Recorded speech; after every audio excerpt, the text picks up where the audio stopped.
kabeh wong tanah Jawi, wong agung ing aksi kandha Panembahan Senopati,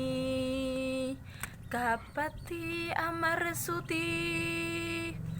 Sudane hawa lan nafsu, binesu tapa brata, tanapi ing siang ratri, amemangun karyana tiang sasa